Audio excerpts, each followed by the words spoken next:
if you want an extra 5 minutes to dig a little deeper, so I do want to bring up, because this was a life-altering event for me. A couple years ago, my brother was assaulted and he has a traumatic brain injury. He's doing amazing. He lives on his own. We are so lucky. He works, everything like that. He still has things that are going on, but nothing that can keep him from working and enjoying life and doing everything that he did before. So we are so incredibly lucky. But during that time, I had never been under so much stress in my life, or even anything close to it. So a couple months, he was in the hospital. We were going to the hospital every day, also trying to deal with this case, which a couple years later is still not resolved. Hopefully in a couple months, we will have the results of it. But my heart goes out to anyone who has to go to trial or is dealing with the court systems, because that in itself is stressful, to say the least. But a few months after, I think when things were settling down, it's like my body just, I don't know, I ended up having 2 panic attacks. One was in the middle of the night, and I actually came into this room. I woke up and I was like, I Googled the difference, not then, but after. I said, what's the difference between a panic attack or an anxiety attack? And a panic attack is when you think you are going to die, according to Google. And I thought I was going to die. I literally left the bedroom, came out here, laid on the floor, and just laid, and I was like, I'm dying. It was crazy. It is crazy what stress does to the body.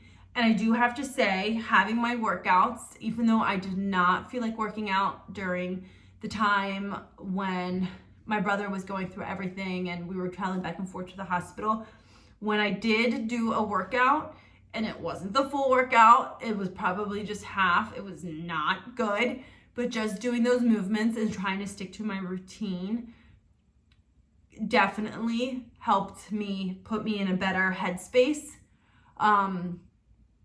than on the days like I didn't work out, or at first I didn't want to work out at all. But then once I was like, okay, this is definitely putting me in a better headspace. It's making me feel stronger, more resilient to what is everything going on, so that I could then help my family. So I think just that is something that is so important to me, and helping give women, hopefully, these workouts as an outlet or structure. I hope you're not going through anything like that, but if you are, feel free to reach out. I think once I started sharing more of what was going on, some of my friends even shared, when they are having panic attacks, because at first you feel crazy. Like, you feel like it's so true when people say, like, you feel like you're the only one, but you're not. And so many people struggle with different things. And it's just, I think just giving yourself the tools. I've tried meditation, I've tried, journaling, all the things, but in the end, it's okay to find things that are trendy, because sometimes that means that it's working for a lot of people. But if it's not something you enjoy or you can't stick to it, find something else, find a different tool that might work better for you. There's so many out there.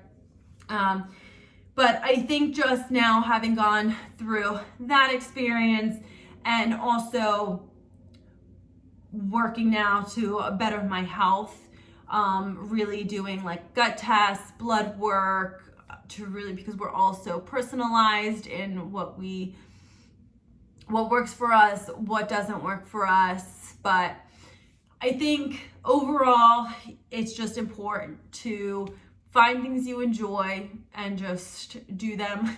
There's always benefits to, if you enjoy bike riding, walking, whatever it is, find your outlets and do that.